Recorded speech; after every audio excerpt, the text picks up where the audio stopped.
خۆشەویستان، کاتێک کەسێک لە ئێمە دەمرێت چی لە دوای خۆمان بەجێ دەهێڵین؟ بەخوا کاتێک کە دەمرین پارە و پولەکانمان، سەروەت و سامانەکانمان لە دوامان بەجێ دەمێنن.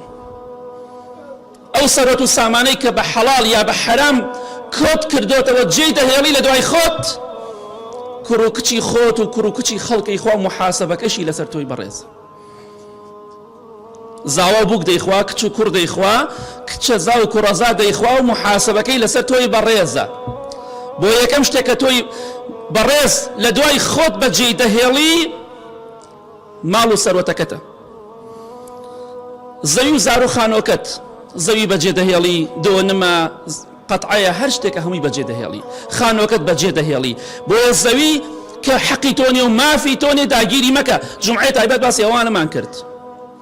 هەزارەها کەسەی لە باوباپیری ئێمە زوڵمیان کرد و عەرزی خەڵکیان داگیر کرد بە پێی حەدیثی پێغەمبەری خوا صلی الله علیه و سلم. ئێستا لەناو قەبردا خۆڵ هەڵەکەن، ئەوەی کە داگیریان کردووە، ئەو مەسافەی کە داگیریان کردووە، هەمووی خۆڵەکەی هەڵەکردن لە ڕۆژی قیامەتە، هەمووی دەخرێتە بانشانیان و بۆ محاسەبەی خوا دەڕۆن، بۆ ساحەی مەحشەر. هەتا خوای گەورە محاسەبەی هەموو خەڵکی دەکات لەسەر شانیان لا نابرێ. بۆیە خەڵکێکی زۆر ئێستا ناو قەبرا خۆڵ هەڵەکەنێ، وەکو تەعزیبێک، وەکو سزایەک بێ، هەتا ڕۆژی قیامەت خۆڵ هەڵەکەنێ، لە قیامەتی لەبان ملێتی. ئەو بەدبەختە. بۆیە زەوی زارەکەت بەجێ دەهێڵی، مردن ئاوات لێ دەکات.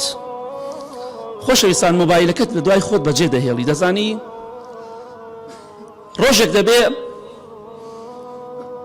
لەوانەیە زۆرێک لە ئێمە ناوی خەڵکیمان خەزم کردووە، بەڵام ڕۆژێکە بێت ناوەکەی ناوەکەمان دەسڕێتەوە.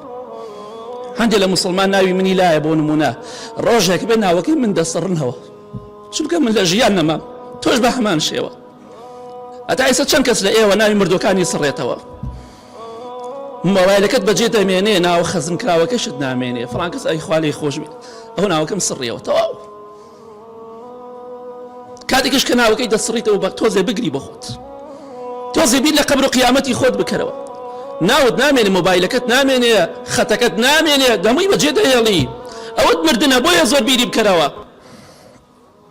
جلوبەرگەکانت بەجێ دەهێڵی، یا دەیبەخشن یا دەیسووتێنن.